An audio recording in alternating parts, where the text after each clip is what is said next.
Today we're going to have a look at how to resolve iliotibial band pain. Now this is a condition that affects a lot of runners. It can often be brought on from stepping up the distance or the volume of running in a short period of time. So this could be, for example, a 10k runner stepping up to marathon distance is increasing the mileage too much too soon. Or for someone who runs 3 days a week, stepping up to 5, 6 or 7 days a week in the space of a few weeks. And it's often felt towards the end of a run or after the run is finished. Now, common treatment plans suggest either stretching, foam rolling or strength training, but I've got an even easier way to resolve the problem, one that usually resolves it within the space of a few days.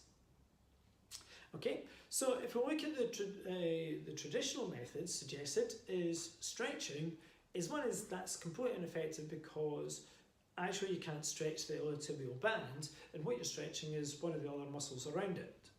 Okay, the other thing is, let's say, strength training, which yes, you could have stronger muscles but might not necessarily resolve the problem.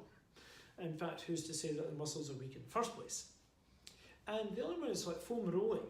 It's going to be very, very sore, and it will be anyway because it's a ligament that you're actually trying to roll, and actually if you press on it anyway with your finger, it's going to be sore.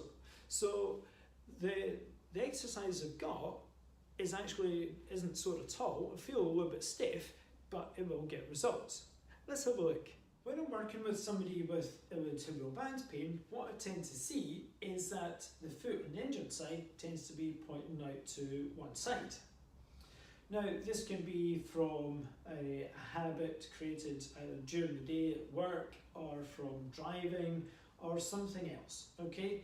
Now, the problem there is not the iliotibial band, but it's actually the hip joint. It's a movement pattern of the hip joint because while the body feels comfortable in this position, and there is no problem, if you're running over a period of time, that's not the way you run, okay? If you were to run this way, then you probably wouldn't feel anything. So, but because we run this way, the foot points forward when we run, this is taking the hip into a position, a movement pattern that it's not comfortable with. And so after the time, it's just over repetition, etc., then it's going to say, yeah, look, we're not happy, okay?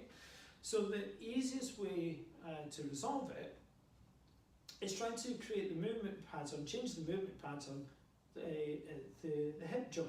So if the foot's sticking out like this, the exercise I would normally prescribe is to do this, okay? So what we're trying to do is create the shape of the letter T with our feet, okay? So assuming this is the injured side, the problem side, is trying to create the shape of the T. Bring it over the other side. Now I would say try to do about 5 repetitions, then trying to make the angle more acute. So it's like trying to point the toes out towards the corner of the room behind you. Now, at this stage, it might feel really hard to do, to get that perfect T, and now by trying to make the angle more acute, then starts to make it a little bit straighter. So what you might be looking at to start with is something that looks a bit like that. If that's what it is, then that's okay. Okay, so it's just the repetition. Keep practicing every day. You can always add in a reach, but focus on what's happening at the foot first. I always recommend doing this exercise as often as you can, every single day. So it could be every hour or every hour or two. Every chance you get, just break into that move. Try aiming to get the best angle you can, and do maybe about 10 to 15 repetitions. Okay, so keep practicing. Doing it once a day is not going to do anything, it won't make any difference at all. So it's the frequency of the movement that's going to make the biggest difference. So try it, so it could be, you could do it while you're cleaning your teeth, it could be while you're making a cup of tea, standing in the queue for the bus or the checkouts at the supermarket. Do it frequently, get the hip moving better.